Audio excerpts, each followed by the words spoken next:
बिस्मिल्लाहिर्रहमानिर्रहीम, अस्सलाम वालेकुम नाज़रीन। आप प्रोग्राम देख रहे हैं, ये स्पेशल प्रोग्राम है अफगानिस्तान के हवाले से और इसमें हमारे साथ एक्सपर्ट्स मौजूद होंगे जो अपनी राय देंगे पाकिस्तान को क्या करना चाहिए, पाकिस्तान ने अब तक क्या किया है। अफगानिस्तान में एक हुकूमत बन चुकी है, गो कि वो एक अबूरी हुकूमत है, लेकिन पता चल रहा है कि वो अफगानिस्तान में किस तरह की हुकूमत चाहते हैं और क्या कर रहे हैं। कुछ उज़्बेक और ताजिक अंसर उन्होंने शामिल किया है और कुछ फ्यूचर में वो प्लान कर रहे हैं कि गवर्नरशिप्स में, इंतज़ामिया में, जिन जिन सूबों में जो लोग मौजूद हैं वहाँ की मकामी लोगों को नुमाइंदगी दी जाए। जो सोर्सेज अफगानिस्तान से रिपोर्ट कर रहे हैं वो ये कह रहे हैं कि तालिबान सबको शामिल करना चाहते हैं, लेकिन उनकी प्रायोरिटी वो लोग हैं जो 20 साल तक लड़े, जिन्होंने 20 साल तक मुकाबला किया है। यानी कैबिनेट में ऐसे लोग मौजूद हैं जो अमेरिका की खौफनाक तरीन कैदें काट कर आए हैं, ऐसे लोग मौजूद हैं जो पाकिस्तान में कैद रहे हैं, ऐसे लोग मौजूद हैं जिनके ऊपर बहुत टॉर्चर किया जाता रहा, ऐसे लोग मौजूद हैं जिनके बहुत करीबी लोग इस लड़ाई के अंदर शहीद हो गए।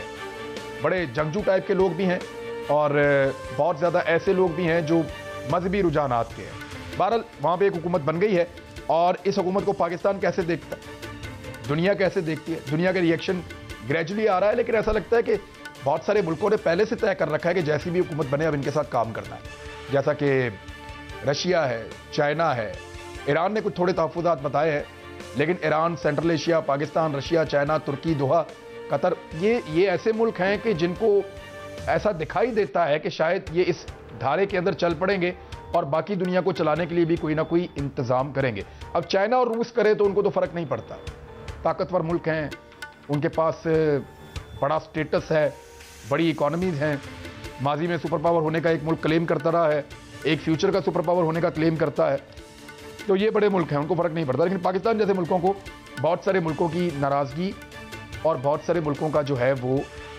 फ़ायदा भी देखना होता है साथ साथ। अभी मरियम नवाज साहिबा का कल एक स्टेटमेंट आया था, उस स्टेटमेंट में उन्होंने ये फरमाया था कि पाकिस्तान को दो चीज़ों से बाज रहना चाहिए। एक तो उन्होंने कहा कि अफ़गानिस्तान की जो अवाम है उनकी उमंगों के ख़िलाफ़ नहीं जाना चाहिए पाकिस्तान को, यानी उनको लगता है कि पाकिस्तान जा रहा है। दूसरा उन्होंने ये कहा था कि पाकिस्तान को वहाँ पे अपनी मर्ज़ी और अपना जो नज़रिया है उसको मुसल्लत नहीं करना चाहिए अफ़गानिस्तान में। अच्छा, ये जो मौक़िफ़ है ये पाकिस्तान की अपोजिशन की सबसे बड़ी पार्टी है PMLN, उनकी क़यादत की तरफ से आया है और ये पहला मौक़िफ़ है जो इस ख़ानदान की तरफ से आया है, शरीफ ख़ानदान की तरफ से। और यही बात गुज़िश्ता चंद दिनों से इंडिया भी कह रहा है और इंडियन ने फिर उसको कैसे हेडलाइन बनाया और इंडिया ने कैसे इस सारे मामले को उठाया वो भी आपके सामने है। आपको क्या लगता है कि इस मामले में, मैं मेहमानों से पूछूंगा इस बारे में कि ये चीज़ें पाकिस्तान को कितना फ़ायदा देंगी और क्या पाकिस्तान वाकई कुछ ऐसा कर रहा है वहाँ पे जो पाकिस्तान को नहीं करना चाहिए। हमारे साथ जो मेहमान मौजूद हैं, शहजाद चौधरी साहब हैं, इमरान याकूब खान साहब हैं, जनरल रिटायर अमजद शुएब साहब हैं और एजाजुल हक साहब हैं। ये चारों मेहमान किसी तारुफ के मुताज नहीं हैं, बड़ा शानदार तर्जिया इनका होता है। शहजाद चौधरी साहब से शुरू करते हैं सबसे पहले। शहजाद चौधरी साहब, देखें, दुनिया में कोई भी इंटेलिजेंस एजेंसी या किसी भी मुल्क की इंटेलिजेंस दूसरे मुल्क से बेखबर नहीं रह सकती और जितना ज़्यादा कोई इंटेलिजेंस एजेंसी इन्फ्लुएंस कायम करती है दूसरे मुल्कों में या जगहों पे, उतनी वो कामयाब गिनी जाती है, उसकी कामयाबी की रेशो उतनी ज़्यादा होती है। क्या आज के दौर में कोई मुल्क बिल्कुल गैर जानिबदार रह सकता है? और ये इल्ज़ाम जो भारत ने पाकिस्तान पे लगाया उसकी तौसीक कर दी है और भारतीय मीडिया ने उसको उठाया भी, पाकिस्तान की एक बड़ी अपोजिशन पॉलिटिकल पार्टी ने, कि पाकिस्तान को ये दो चीज़ें वहाँ नहीं करनी चाहिए। देखिए, उससे आने से पहले मैं दो असूल बड़े वाज़ेह तौर पर, मेरे ख्याल में शाह महमूद कुरैशी साहब को कुछ क्रेडिट ज़रूर देना चाहिए।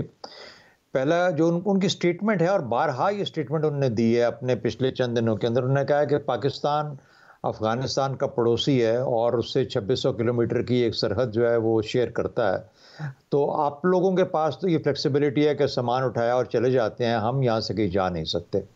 हमारी मजबूरी है या हमारी ज़रूरत है और हमने अफ़गानिस्तान के साथ अपना ताल्लुक़ रखना है, हमें रखना पड़ेगा। उसकी और भी वजूहात हैं, उसके अंदर कुछ तारीख़ी तौर पर हमारे कुछ मुआहदे ऐसे हैं अफ़गानिस्तान के साथ जिसके अंदर के ईज़मेंट फैसिलिटेशन है, जिसके अंदर ट्रांस बॉर्डर ट्रेड है। ये वो चीज़ें हैं जो कि as a landlocked country Afghanistan को पाकिस्तान का देना बनता, इंटरनेशनल एग्रीमेंट्स के तहत फ़र्ज़ बनता है। तो हम अपना रास्ता तो तोड़ नहीं सकते, ये तो अपनी जगह पे कायम है। दूसरा जो असूल जो मैं समझता हूँ कि बहुत लाजमी हमें याद रखना चाहिए कि जब हमें कोई नहीं, हमें दुनिया की कोई ताकत बता सकती या हम नहीं एक्सेप्ट करते कि जी आपकी गवर्नमेंट कैसी होनी चाहिए या कौन हो और कौन ना हो। मिसाल के तौर पे अगर मैं कहूं कि या कोई तालिबान में से या कोई और कह दे कि नेक्स्ट टाइम जब इलेक्शन हो अमेरिका में तो डेमोक्रेट्स और रिपब्लिकन्स की एक मिक्स्ड गवर्नमेंट होनी चाहिए वहाँ पे, मेरी ख्वाहिश हो सकती है। लेकिन ये ज़रूरी नहीं कि अपने कानून और अपने आइन के तहत बनाएंगे, अपनी मर्जी के तहत बनाएंगे, जो उनका तरीका है, जो रिवाज है उसके तहत बनाएंगे। तो जो तरीका और रिवाज इस वक्त अफगानिस्तान में आपको नज़र आ रहा है जो है, जब तक कि वहाँ पे कोई एक ऐसा आइन तश्कील नहीं पाता जिसमें गवर्नमेंट की ट्रांजिशन का तरीका दिया गया हो, जिसमें इलेक्शन का कोई तरीका दिया गया हो, जिसमें राय लेने का और देने का कोई तरीका दिया गया हो, उस वक्त तक तो तालिबान ही जो कहेंगे वही वहाँ पे इस वक्त सिक्का राइजल वक्त है। और इसलिए मेरे ख्याल में किसी मुल्क को हक नहीं पहुँचता कि वो किसी और के, चाहे वो आवाम के, चाहे डेमोक्रेसी, चाहे जमहूरियत के ज़िम्मे के ज़ोर पे वो ये कहे कि तालिबान को यूं करना चाहिए और यूं करना चाहिए। 20 साल अमेरिका रहा वहाँ पे, 20 साल में हामिद कारज़ई और अशरफ गनी रहे, तो उन्होंने कितना दुनिया की बातें सुनी, उन्होंने कितना पाकिस्तान का या किसी और का, ईरान का या किसी और का सुना। कहने का मतलब ये है कि हम चाहते हैं कि वहाँ पे इंक्लूसिव गवर्नमेंट हो, हम ख्वाहिश रखते हैं कि वहाँ पे एक वसीउल बुनियाद हुकूमत बने जो सबको काबिल कबूल हो। हम चाहते हैं कि वहाँ पर आवाम की राय का कोई ज़रिया कोई, लेकिन वो एक ही ज़रिया नहीं है जो कि इस वक्त पार्लियामेंट्री फॉर्म ऑफ गवर्नमेंट या प्रेसिडेंशियल डेमोक्रेसीज़ के अंदर वोट के थ्रू है। और भी दुनिया में तरीके हैं, इस्लामी तरीका है, हमारे पास तारीख का। मुझे बताइए ना, कुछ 42 साल हो गए इस तरीके से इस एक हुकूमत पे बना, कोई कह सकता है ईरान को किसी ने उनको क्यों नहीं कहते कि आप यूं करें और यूं ना करें? तो मेरा ख्याल है कि ये 2-3 असूल जो हैं वो मुझे ये कहते हैं, हाँ मैं चाहूँगा कि अफगानिस्तान मुख्तलिफ शक्ल में नज़र आए, उसके अपने हक में बेहतर है, खत्ते के हक में बेहतर है। लेकिन मैं ये कभी नहीं दे सकता किसी को हक कि कोई बाहर बैठ के डिक्टेट करे कि अफगानिस्तान यूं करे और यूं करे। नहीं, पाकिस्तान क्या डिक्टेट कर रहा है, ये दो चीजें मैं आपके सामने रखता हूं। एक तो मरियम नवाज ने कहा कि अफगानिस्तान की अवाम की को तस्लीम करना चाहिए पाकिस्तान को। तासुर मिल रहा है कि शायद पाकिस्तान नहीं कर रहा। और दूसरा है कि बकौल उनके पाकिस्तान को अपने नजरिए और फैसले को उन पर मुसल्लत नहीं करना चाहिए। Quickly sir. हाँ देखिए, पहली बात तो यह है कि अगर तालिबान हुकूमत में आते ही ना, कंट्रोल कर ही ना पाते, अगर अवाम की तायद हासिल ना होती, अगर सारा मुल्क एक तरफ खड़ा हो जाए और ये 70,000 तालिबान क्या कर सकते हैं? इसका मतलब है कि वो जो लोग थे जिन्होंने मदद की उसकी वजह से ही तालिबान यहाँ पे पहुंचे। जिन्होंने नहीं करना था वो मुल्क से चले गए हैं, भाग गए हैं। कुछ और भागना चाहते हैं, जाना चाहते हैं, दे शुड लीव, क्योंकि वो मुल्क में नहीं रहना चाहते। तो परफेक्टली भाई। दूसरा, जहाँ तक दूसरी बात है कि अपनी मर्जी नहीं, हम मेरा ख्याल बिल्कुल हक, बिल्कुल I agree with that, Pakistan का कोई हक नहीं पहुंचता किसी भी तरीके से कि वहां पे जाके किसी को डिक्टेट करे। अगर कोई पाकिस्तान से मदद मांगेगा, क्या पाकिस्तान ऐसा कर रहा है? जिम्मेदारी है नहीं, मेरा तो ख्याल है हरगिज ऐसा नहीं कर रहा, ना ही कर सकता है। पिछले इनका रिकॉर्ड है 1996 से 2001 तक, इन्होंने कौन सी पाकिस्तान की मानी? तो फिर सर कौन सी मानी है? तो फिर वो कहने की क्या जरूरत है जो इंडिया सुनना चाह रहा है? उन्होंने तो इसका बात का बतंगड़ बनाया है। मैं एक मिनट सर रुकिएगा, मैं जनरल अमजद शुएब साहब, स्टेटमेंट को आप कैसे देखते हैं? मेरा ख्याल है ये रेपिटेशन है उस चीज की जो अमूमन भारत वगैरह कहता है। बड़ी सीधी सी बात है कि ना हमने ये किया है, ना हम इस पोजीशन में हैं कि उनको मजबूर करें। बारहा सैकड़ों दफा एक ही स्टांस हम बता चुके हैं, अफगान लेड अफगान ओन। अफगानियों ने खुद फैसला करना है, खुद वो बैठे, कोई तजवीज़ बाहर से नहीं दी जाए।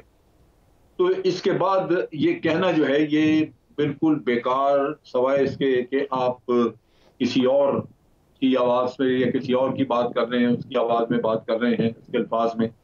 इसके अलावा इसका कोई तुक नहीं बनता। दूसरी बात जो मैं कहना चाह रहा हूँ, जो अभी शहजाद चौधरी साहब ने बात की, वो असूली बात बिल्कुल ठीक है कि आप का कोई राइट नहीं कि उनको ये बताएं कि आप हुकूमत इंक्लूसिव बनाएं या इस तरह बनाएं या उस तरह करें। लेकिन यहाँ कुछ मुश्किलात हैं, यहाँ कुछ प्रॉब्लम मुख्तलिफ है। अफगानिस्तान की जो इकॉनमी है वो अपनी नहीं है, उनके हालात बड़े खस्ता हाल है, बुरे, उनके पास पैसे नहीं है किसी को देने के भी। इंटरनेशनल कम्युनिटी जो है वो कंडीशंस लगाती है कि मदद होगी, और आपको पता है कि उनके फॉरेन एक्सचेंज के रिजर्व भी अमेरिका ने रोक दिए हैं। IMF ने भी जो पैसा को थोड़ा बहुत था, कुछ बिलियन, वो भी रोक दिया है। वर्ल्ड बैंक ने उनको ब्लैक लिस्ट पे डाल दिया। ये सारी चीजें जो हैं आज एक हकीकत है, और जो मगरबी दुनिया की न्यूसेंस वैल्यू है उसकी वजह से आपको बात चीजें सुननी पड़ती हैं। जो इंक्लूसिव गवर्नमेंट का किस्सा ये ना सिर्फ मगरबी दुनिया कह रही है बल्कि पाकिस्तान भी कह रहा है, और हम हो सकता है कि ये जो रीजनल कंट्रीज हैं ये इंक्लूसिव गवर्नमेंट के बगैर भी उनके साथ कुछ तावन करते रहें, रिकग्निशन ऑफिशियल ना दें तब भी हम उनको कुछ तावन करते रहें, लेकिन मगरबी दुनिया तो ये नहीं करेगी। तो उनके एसेट्स भी फंसे हुए हैं, उनके ये हुकूमत चलेगी कैसे आगे?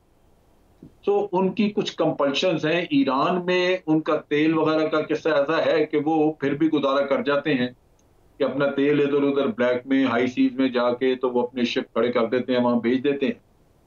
लेकिन यहाँ पे अफगानिस्तान में तो सिचुएशन बहुत बुरी है।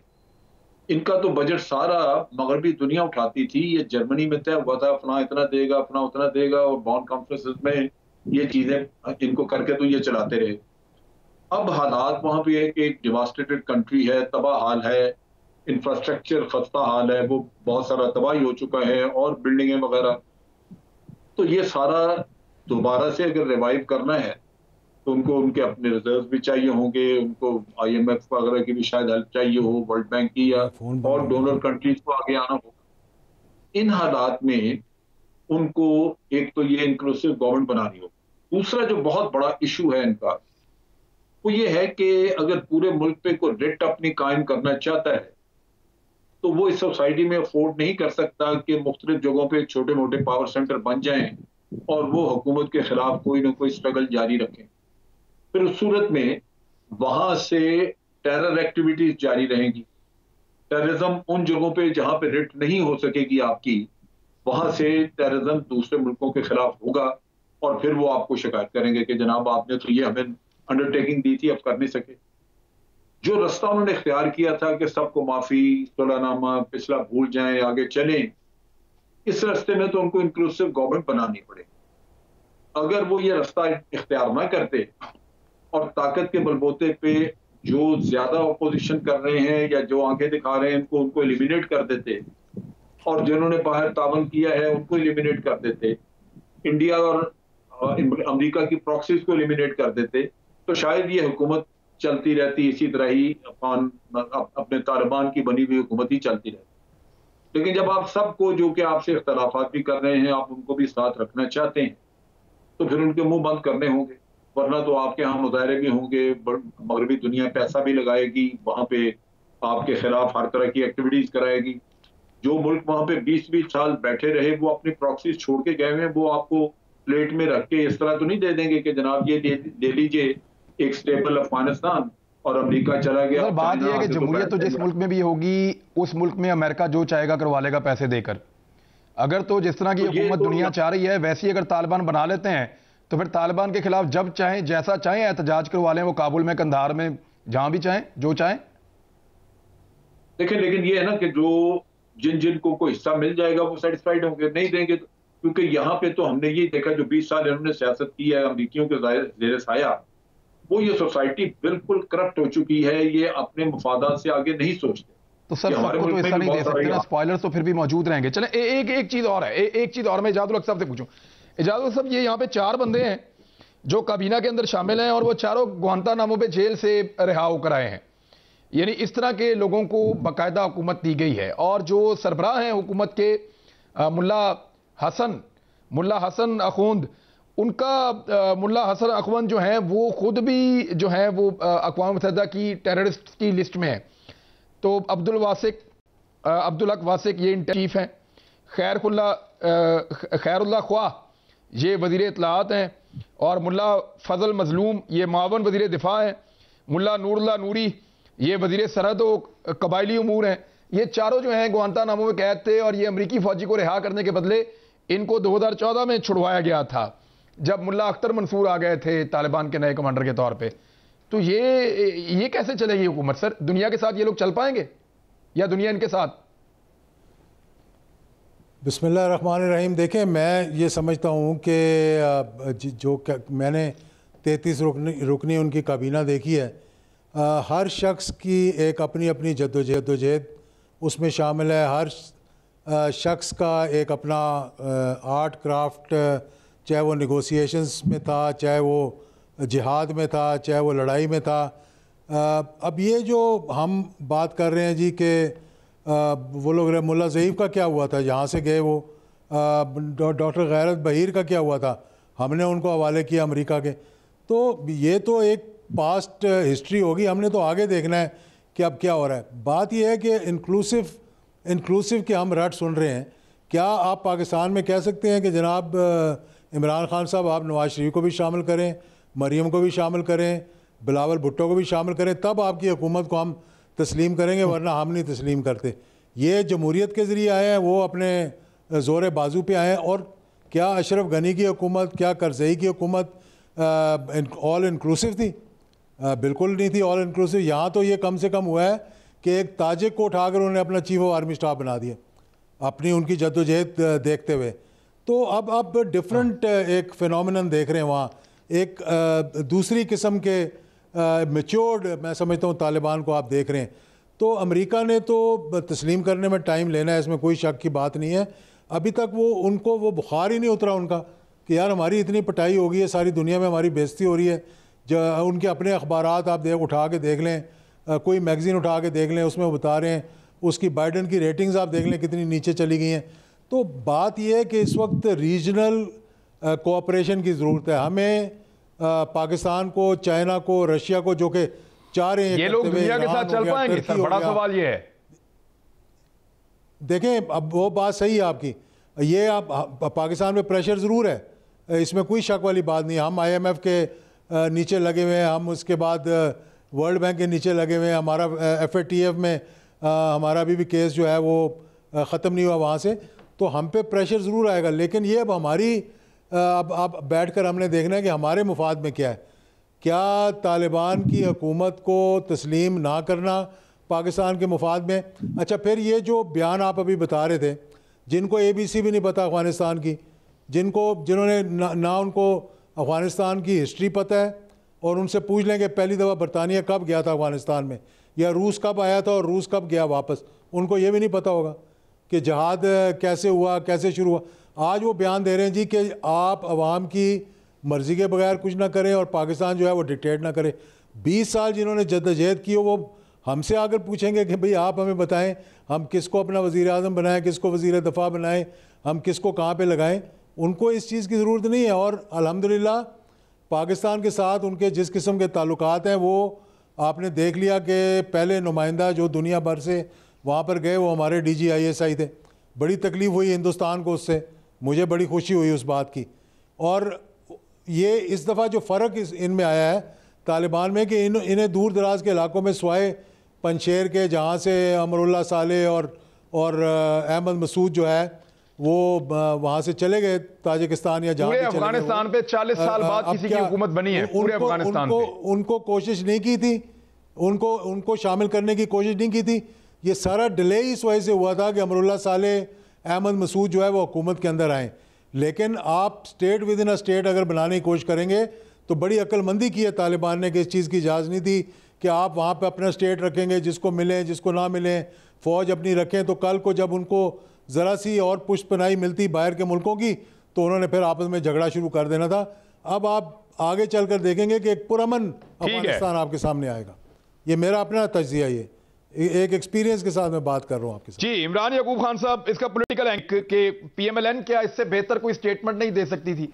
अभी तक ये वाहिद पार्टी है पाकिस्तान में जिसका हमें पता नहीं है कि वो तालिबान के आने पे खुश हो रहे हैं या रंजीदा हैं। यानी पीपल्स पार्टी का हमें पता है, ANP का भी पता है, फजल रहमान साहब ने तो मुबारकबाद का लेटर लिखा है, जमात इस्लामी बड़ी खुश है, इमरान खान साहब ने कहा जी गुलामी की जंजीरें तोड़ दी। अब PMLN का हमें नहीं पता कि वो तालिबान के आने पे खुश हैं या ना खुश हैं। वो इससे कोई बेहतर स्टेटमेंट भी दे सकते थे। बिस्मिल्लाहिर्रहमानिर्रहीम। इमरान देखें, ये तो PMLN ही बता सकती है कि वो खुश हैं या नाराज़ हैं। लेकिन जहाँ तक इस पर्टिकुलर स्टेटमेंट की बात है तो मैं समझता हूँ कि इस पे अगर आप गौर करें तो इसमें कोई अनहोनी बात नहीं है। मरियम नवाज ने यह कहा कि हमें उन पे अपनी मुसल्लत नहीं मर्जी करनी चाहिए, तो बिल्कुल अच्छी बात है, हमें नहीं करनी चाहिए। दूसरी बात ये कि उन्होंने जो दूसरी बात की है कि जी हमें ये इस तरह से करना चाहिए कि वहाँ पे लोग अपनी मर्जी से करें, तो वो तो अब यहाँ भी कहते हैं। तो जो हम अपने लिए सोचते हैं उनके लिए भी सोचना चाहिए। मेरे नज़दीक इससे ज़्यादा बड़ी बात यह है कि एक होता है फ़लसफ़ा, एक होती है हकीकत। हमें फ़लसफ़े से हट जाना चाहिए, हमें हकीकत को देखना चाहिए। हकीकत ये है कि तालिबान ने वहाँ पे हुकूमत कायम कर ली है, और वो तालिबान जिस तरह से आए हैं, आपने खुद अभी फरमाया कि 40 साल के बाद पूरे अफ़गानिस्तान पे किसी एक की हुकूमत है। अब उन्होंने 8 से 9 माह के लिए अभी ये अबूरी हुकूमत का ऐलान किया है। उन्होंने ये कहा है कि हम उसके बाद लोहिया जिरगा करेंगे और फिर हम उसमें फ़ैसला करेंगे कि हमने क्या करना है। अब लोहिया जिरगा क्या है? वो अफ़गानिस्तान का एक, आप समझ लें कि सबसे अच्छा और सबको काबिल, सबके लिए काबिल वो जो है ना कबूल एक बड़ा फोरम है। हाँ जी, वो बड़ा फोरम है, उसमें वो जिरगा करते हैं, सबकी राय के मुताबिक उसमें करते हैं। अब आ जाते हैं अमेरिका की मर्जी और मुतालबात और तालिबान के रिएक्शन की तरफ।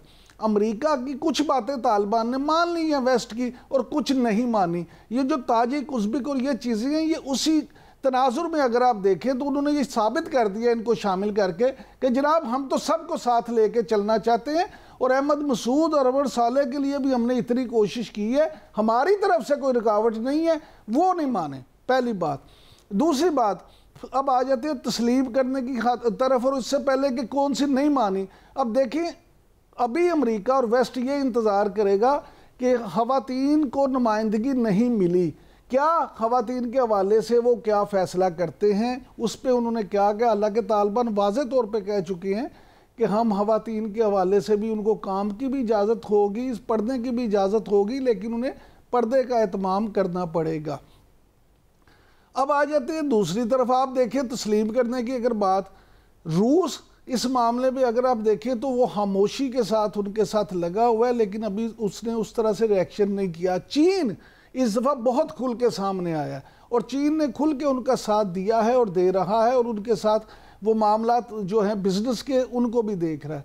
लेकिन सबसे बड़ी डेवलपमेंट ये है कि कतर और तुर्की ने एक कंसोर्शियम बनाया है, और उस कंसोर्शियम के तहत वो उनसे मुआहदा कर रहा है तालिबान के साथ।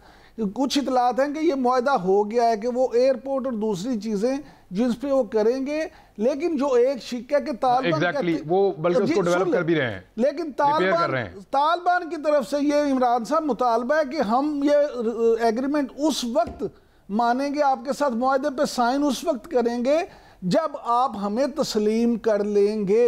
अगर आप दोनों हमें तस्लीम नहीं करते तो फिर हम ये मुआहदा नहीं करेंगे। पहली बात।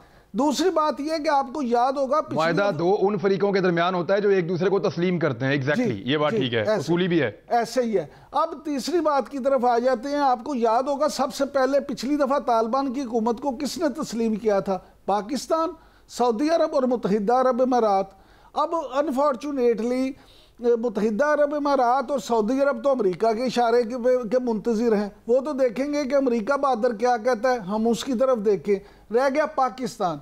अब पाकिस्तान, इसमें कोई शक नहीं कि हमारी अस्करी क़यादत और सियासी क़यादत ने इस सारे मामले में बड़े ही फहम फरासत का मुजाहरा किया है, और उन्होंने तालिबान के साथ बहुत अच्छे अंदाज में डील किया, और पूरी दुनिया को यह बावर भी करवाया है कि जनाब हम कोई मर्जी ना मुसल्लत करना चाहते हैं, ना हम वहाँ पे कोई प्रॉक्सी वार करेंगे।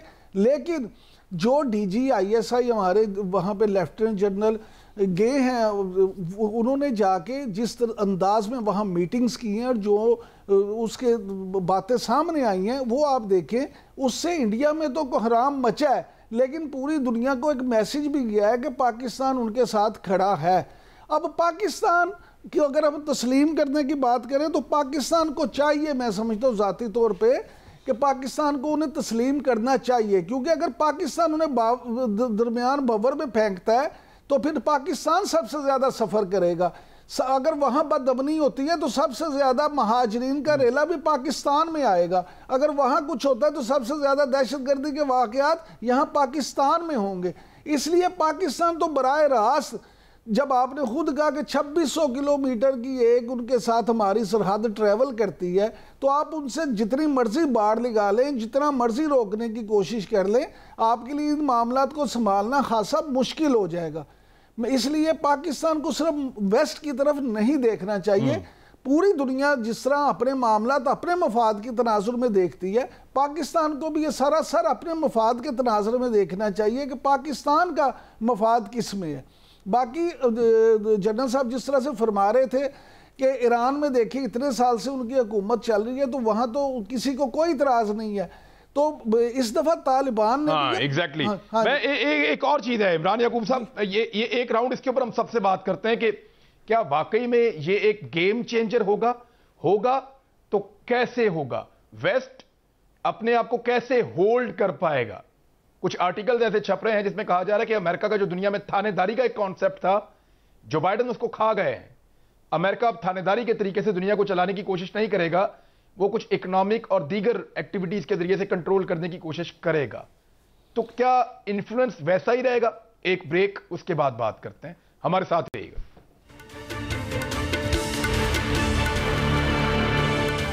वेलकम बैक नाजरीन। बड़ा सवाल यह है कि क्या यह गेम चेंजर होगा और गेम चेंज हो रही है? अगर हो रही है तो किसकी फेवर में हो रही है? चांसेस क्या है? सबसे पहले शहजाद चौधरी साहब, देखिए चैलेंजेस तो हैं लेकिन चांसेस भी तो हैं। क्या एक गेम चेंजर है ये सारा कुछ जो हो रहा है इस खित्ते में? देखिए गेम चेंजर इस तरीके से है, मैं आपको सबसे पहले जो वर्स्ट साइड है उसकी मिसाल देता हूं। मेरी नज़र में खुदा न खास्ता अगर ये तालिबान अपना ये जो निज़ाम हुकूमत है, निज़ाम रियासत है, इसको संभाल नहीं पाते, इनसे हुकूमत नहीं चलती, मईशत नहीं कायम होती, माशरा इसी तरीके से बिखरा बिखरा रहता है, तो फिर अफ़गानिस्तान के हिस्से बखरे होने में कुछ नहीं रह जाएगा। मेरी नज़र में अफ़गानिस्तान अपने सारे पत्ते जो लीडरशिप के हैं, जो निज़ाम के हैं, वो चल चुका है।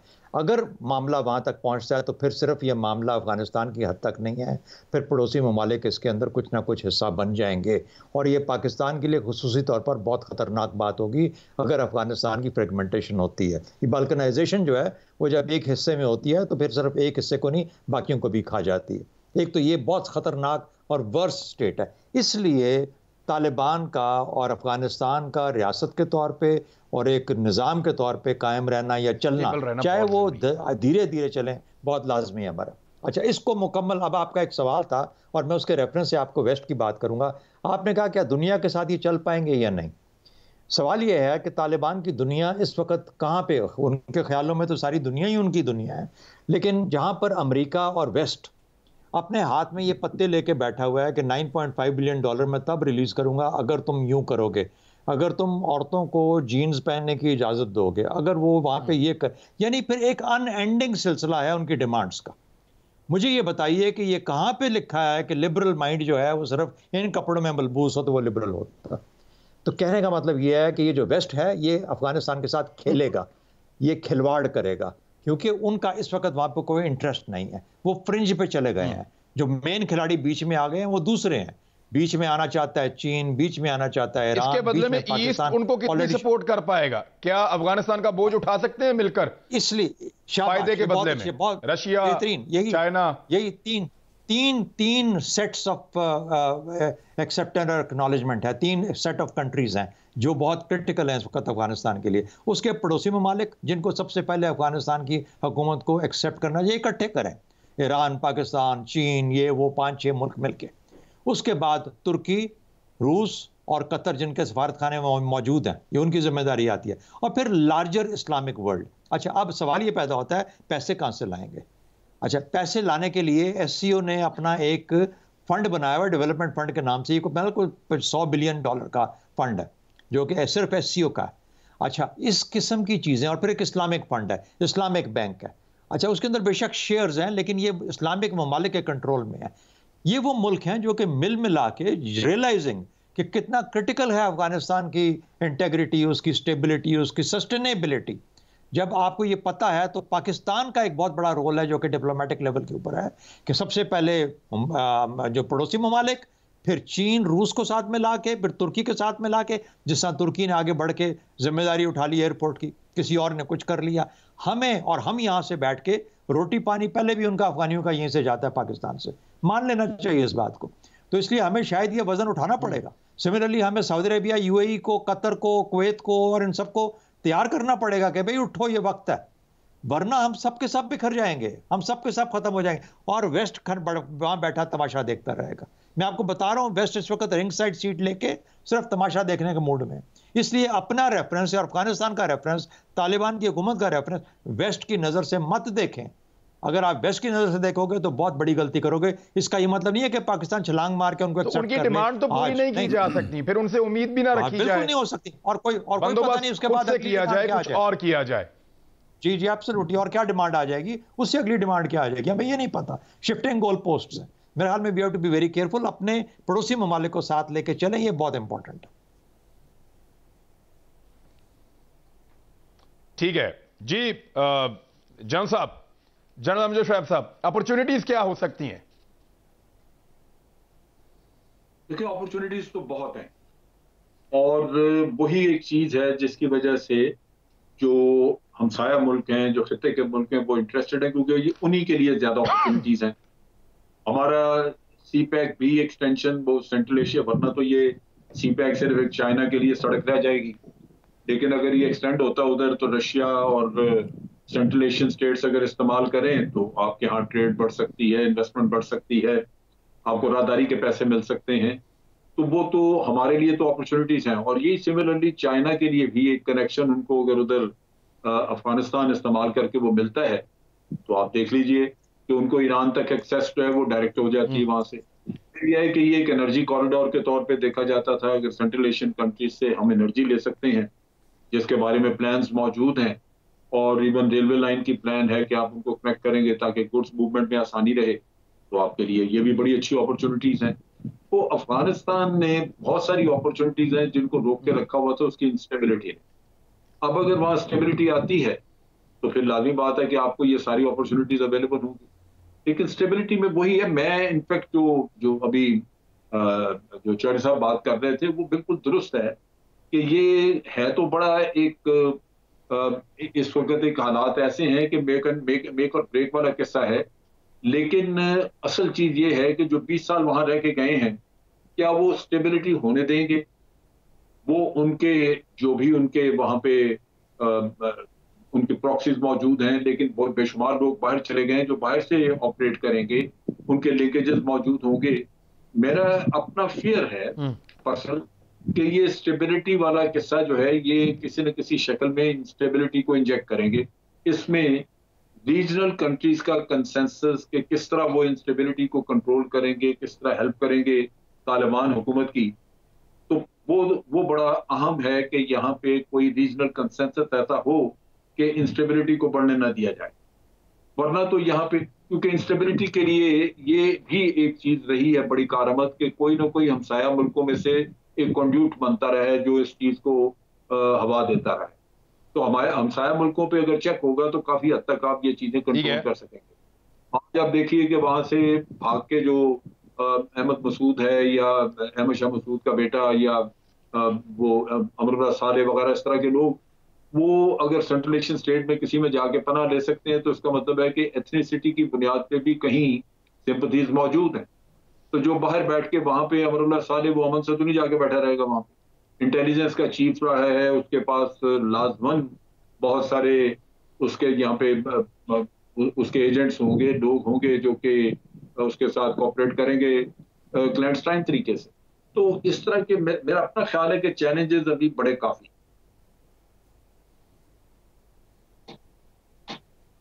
एक जो चैलेंजेस पाकिस्तान के लिए हैं वो काफी बड़े चैलेंजेस हैं, खास तौर पे जादुल हक साहब मैं आपकी तवज्जो दिलाऊंगा, फिरका वारियत के हवाले से हों या पाकिस्तान में रियासत मुखालिफ ट्रेंड्स हों। हम जब भी इनका खुरा निकालते हैं, क्योंकि सोशल मीडिया के ऊपर अब ये इतना मुश्किल नहीं है, मैंने खुद भी एक टीम बनाई है, हम खुद भी चेक करते रहते हैं, ये ट्रेंड्स इंडिया से जनरेट होते हैं, वहां से ये शुरू होते हैं, यहां के लोग इस्तेमाल होते हैं, और इसका एक बड़ा शेयर जो है वो इंडिया से, अफगानिस्तान से और इवन कुछ और मुल्क हैं वहां से, और यहां जो पीटीएम के लोग मौजूद हैं पाकिस्तान में वो इसमें बड़ा हिस्सा डालते हैं। तो ये ट्रेंड्स जो चल रहे हैं इनसे भी पाकिस्तान को खासा नुकसान हो सकता है।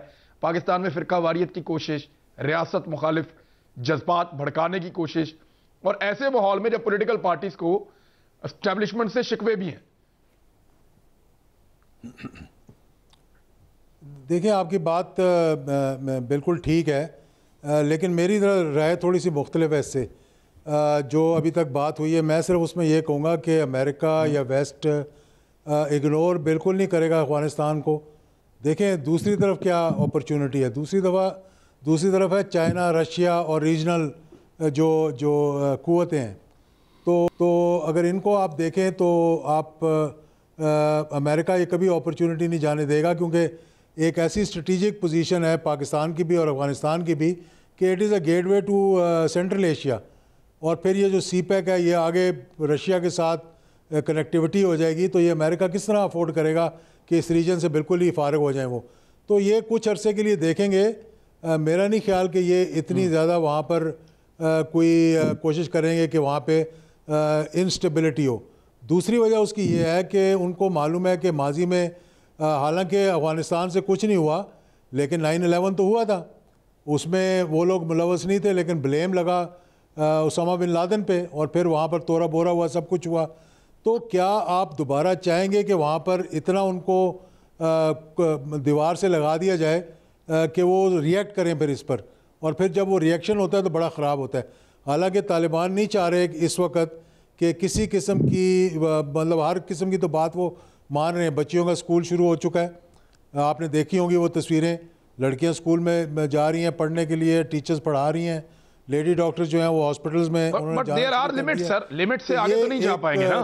तरफ बात है। दूसरी तरफ ये कि पाकिस्तान के लिए तो इसमें विन विन सिचुएशन है कि हिंदुस्तान को जो अपॉर्चुनिटी मिली थी वहाँ पर अमेरिका के साथ मिलकर और एक स्ट्रेटेजिक पार्टनर उनका बनकर, उन्होंने इतनी वहाँ से पाकिस्तान के ख़िलाफ़ कोशिशें की हैं कि आपने देखा 80,000 लोग हमारे शहीद हो गए, 7-8 हज़ार 9 हज़ार हमारे फ़ौजी शहीद हो गए। ये सब कुछ वहीं से हो रहा था, जो 15-17 काउंसिल खाने बने हुए थे हमारे बॉर्डर के साथ, और वहाँ से हिंदुस्तान जो था वो कर रहा था। अब क्या होगा वहाँ पर अफ़गानिस्तान में, जैसा कि उन्होंने ये कहा है कि हम अपनी सरजमीन पाकिस्तान के ख़िलाफ़ नहीं इस्तेमाल होने देंगे, तो हिंदुस्तान का तो रोना सही बनता है। अब वो तो लग गए कोने के अंदर। अब ना तो वो इतनी ज़्यादा बलूचिस्तान के अंदर मुदाखलत करवा सकते हैं, और ना ही इंशाल्लाह हमारे फ्रंटियर प्रोविंस के अंदर जो फाटा का इलाका है या जो उधर करवा सकते हैं। तो इसलिए इस वक्त पाकिस्तान के लिए बड़ा एक हम दो राय पे खड़े हुए हैं, और हमने ये देखना है कि हमने सही रास्ता लेना है या गलत रास्ता लेना है। इस टाइम ये जो डिमांड्स करने की ज़रूरत नहीं है, ये वक्त है कि आप उनको तस्लीम करें, उनकी हुकूमत को तस्लीम करें और अपने दरवाज़े खोल दें उनके लिए। चाहे वो, और बहुत से ऐसे फिलैंथ्रोपिस्ट हैं जिन्होंने मुझसे भी रब्ता किया है, जो अफ़गानिस्तान से होकर आए हैं, जो वहाँ पर हॉस्पिटल्स की तामीर करना चाहते हैं, जो वहाँ पर उनकी रिकन्स्ट्रक्शन में काम करना चाहते हैं। गवर्नमेंट्स नहीं है वो प्राइवेट इंडिविजुअल्स हैं, चाहे वो टर्की में है, चाहे वो पाकिस्तान में है, चाहे वो सऊदी अरेबिया में है। तो वो फंड्स इंशाल्लाह वहाँ पर आएंगे, और चाइना और रशिया, ईरान, पाकिस्तान, टर्की को मिलकर ये करना चाहिए कि अगर थोड़ी सी उनकी फाइनेंशियल हेल्प कर दें, तो मैं आपको गारंटी के साथ कहता हूँ कि ये वेस्ट जो है ये इस तरह दुम हिलाता हुआ आएगा कि हमारा भी हिस्सा डालें आप बीच में। तो हमें पॉजिटिव साइड को देखना चाहिए, और ये नहीं देखना चाहिए कि जी हम ये वेट करेंगे जी क्या वो हुकूमत चलेगी कि नहीं चलेगी, क्या वो फेल होगी। जिन्होंने 20 साल जद्दोजहद की और माजी के अंदर एक अच्छी हुकूमत चलाई उन्होंने, वहाँ पर थोड़ी सी गलतियाँ उन्होंने की थी जिसका उनको अब एहसास है। अब वो नहीं, मैं समझता कि वो इस किस्म की कोई गलती आइंदा करेंगे, और वो चाहेंगे कि एक तो ऑल इंक्लूसिव जो लोहे जिरगा के बाद होगा, जो कुछ भी बाकी लोगों को भी इंडक्ट करेंगे, और वो चाहेंगे कि दुनिया जो है उनको उनकी एक्सेप्टेंस करे, और जिस हद तक वो जा सकेंगे वो अकोमोडेट करने की कोशिश करेंगे, लेकिन जीन्स नहीं बनाएंगे और पर्दा ख़त्म नहीं करेंगे। ये ठीक है। एक और बड़ा इंपॉर्टेंट क्वेश्चन उठता है कि यूरोपीय यूनियन वैसा नहीं है जैसा पहले था, यानी अब उनको शिकवे हैं अमेरिका से। अमेरिका जिस तरीके से उनको वहां छोड़कर गया, जिस तरह अमेरिका ने उनका ख्याल नहीं रखा, वहां के लोग गिले कर रहे हैं, और पाकिस्तान ने उनको निकालने में बड़ा रोल प्ले किया है। अमेरिकन से उनको शिकवे और शिकायतें हैं। जर्मनी लगातार जोर दे रहा है कि आप तालिबान के साथ एंगेजमेंट करें। इटली इस तरह की बात कर रहा है, स्पेन, कुछ और मुल्कों का भी ऐसा ख्याल है जो पाकिस्तान से लगातार राब्ते भी कर रहे हैं। जो जोसेफ बोरियल हैं, जो वजीर खारजा हैं यूरोपीय यूनियन के, वो पिछले साल से कह रहे हैं कि अमेरिका अब हमें दुनिया को लीड करता हुआ दिखाई नहीं दे रहा। चाइना एक बहुत बड़ी ताकत के तौर पे सामने आकर खड़ा हुआ है। यूरोपीय यूनियन को बैठकर यह फैसला करना होगा कि अब अमेरिका और चाइना के बीच में उनको तवाजुन कैसे बरकरार रखना है। तो इमरान याकूब खान साहब, फ्यूचर में, अभी फौरन तो नहीं हो सकता, लेकिन अमेरिका के मुकाबले में चाइना और यूरोपीय यूनियन का किरदार आप क्या देख रहे हैं? इमरान साहब, एक बात ज़रा समझिए, लोगों को इस वक्त ऐसे लग रहा है कि शायद काबुल ही मरकज़ निगाह है। लोग उस सारे मामले में उसको दोहा का जो कतर में जो तालिबान का ऑफिस है उसको इग्नोर करते जा रहे हैं। लेकिन आपकी इतला के लिए अर्ज़ है कि वो ऑफिस अब भी, इस वक्त भी जब मैं आपके साथ इस प्रोग्राम में बात कर रहा हूँ, पहले से ज़्यादा एक्टिव है। वहाँ पे मामलात पूरी दुनिया के साथ ज़्यादा हो रहे हैं, वहाँ पे मुज़ाकरात हो रहे हैं, वहाँ पे चीज़ें तय हो रही हैं। और जो यूरोपीय यूनियन की बात है उसमें मैं आपसे एक अर्ज़ कर दूं कि यूरोप में अगर आप देखें, जर्मनी, फ्रांस और आप बरतानिया, ये तीनों जो हैं इनका रोल आप माइनस नहीं कर सकते। लेकिन ये तीनों किसके इशारे पे काम करते हैं? मोस्टली ये अमेरिका के इशारे पे काम करते हैं। इसमें जो अभी बात कर रहे थे इजाजुल हक साहब, मैं थोड़ा सा इनके साथ, फ्रांस और बरतानिया खास तौर पे, हाँ जी, अब देखें इसमें मामला ये है कि अमेरिका अफगानिस्तान को कभी भी नहीं छोड़ेगा। वो कभी नहीं ये चाहेगा कि उसके दुश्मन रूस और चाइना वहाँ पे पूरी तरह से काबिज हो जाएं, वहाँ पे उनका होल्ड हो जाए और अमेरिका बिल्कुल गेम से बाहर हो जाए।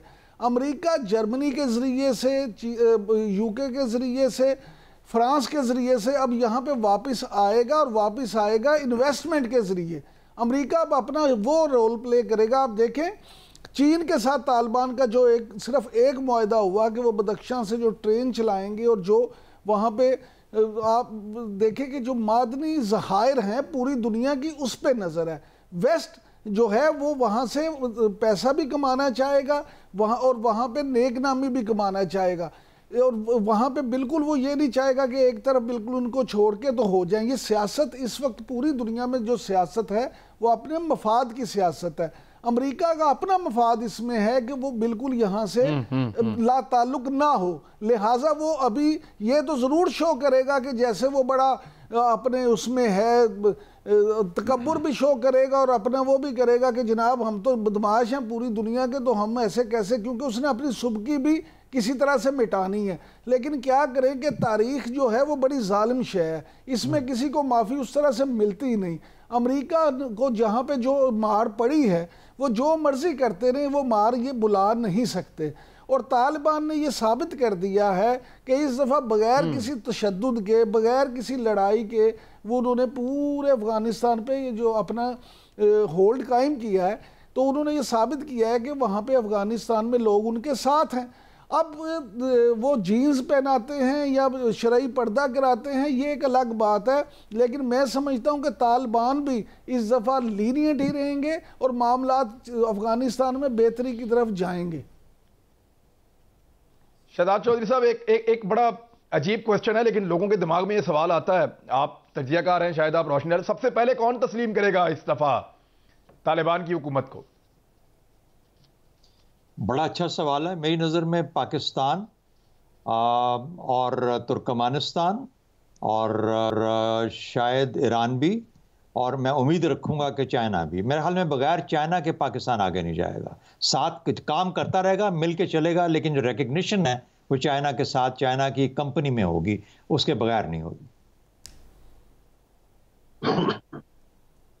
पाकिस्तान ये चाहेगा कि चाइना और पाकिस्तान एक साथ रिकॉग्नाइज करेंगे? मेरा ख्याल है कि ऐसे ही होना चाहिए, और मेरे ख्याल में होगा भी ऐसे ही। ठीक है जनरल साहब, आपके ख्याल में इंडिया के लिए क्या चांस होगा? इंडिया को अल्टीमेटली देखिए, बातचीत तो उन्होंने तालिबान से शुरू की है, उनको ये पता चल गया कि पॉलिसी वो वाली नाकाम हो गई है, अब कुछ दूसरा काम कर लेते हैं। आपको लगता है कि इंडिया भी एक दिन तस्लीम करने पर मजबूर हो जाएगा? वरना देखें यहां पे तो खित्ते में अकेला होता चला जाएगा। देखिए, इंडिया के अज़ाइम थे क्या जब वो अफगानिस्तान में आया, इतना पैसा इन्वेस्ट किया, अफगानियों से तो मोहब्बत नहीं थी। एक ही इशू था कि पाकिस्तान के खिलाफ वहां से एक महाज खोला जाए ताकि पाकिस्तान दोनों तरफ से, वेस्टर्न और ईस्टर्न बॉर्डर दोनों तरफ से पाकिस्तान को थ्रेट हो, और पाकिस्तान की जो आर्मी है या आपकी जितनी मिलिट्री माइट है वो सारी डिवाइड हो जाए और आप उसके सामने कमजोर नजर। और फिर इंटरनल डिस्कॉर्ड भी जो हमें टेररिज्म करवाता रहा। तो इतना पैसा लगाने के बाद, इतनी मेहनत करने के बाद, और वहां बेशुमार प्रॉक्सीज रखने के बाद, क्या वो खामोश हो जाएगा? तालिबान के साथ मुज़ाकरात करना या ताल्लुक बनाना, ये एक उनकी सियासी डिफिकल्टी है। वो सियासी एक मसला हल करना चाहते हैं कि उनसे कोई ताल्लुक बनाएं, लेकिन अफगानिस्तान में इंस्टेबिलिटी रखना उनके लिए सबसे ज्यादा मुफीद, क्योंकि जब इंस्टेबिलिटी होगी तो वहां टेरर ऑर्गेनाइजेशन जो है मुख्तलिफ जगह पे सर्वाइव कर सकेंगी और उनसे फिर वही काम करवाया जा सकेगा जो भारत पहले करवाता रहा। लिहाजा मेरा अपना उसके लिए they need connectivity with the government sir. जी, क्या कहा आपने? वो फिर अफगान गवर्नमेंट के साथ उनको कनेक्टिविटी तो चाहिए होगी अगर ये करना है तो। नहीं नहीं, ये जरूरी नहीं। देखें, अफगान गवर्नमेंट के साथ रखना होगा ताल्लुक तो फिर स्टेबिलिटी के लिए काम करना होगा। स्टेबिलिटी मींस कि वहां पे स्टेबल अफगानिस्तान हो गया तो फिर वहां पे टेररिज्म नहीं हो सकेगा। ठीक है, आपको लगता है कि भारत ये ताल्लुक नहीं रख पाएगा और भारत रेजिस्ट करेगा, शायद अमेरिका और यूरोप का इंतजार करे कि वो कब तस्लीम करते हैं तो तब वो शायद करे, लेकिन वो डिस्टेबलाइज करना चाहेगा इस खित्ते को। ये तो उसका पुराना गेम है इमरान, और वो हो भी रहे हैं आजकल। इसीलिए सर क्या कहना चाह रहे हैं इमरान? हाँ, क्विकली, मैं आमतौर पे प्रेडिक्शन नहीं करता, लेकिन यहाँ पे मुझे प्रेडिक्शन करने की इजाजत दीजिए। भारत के साथ तालिबान खुद बढ़ के अपने ताल्लुकात बनाएंगे।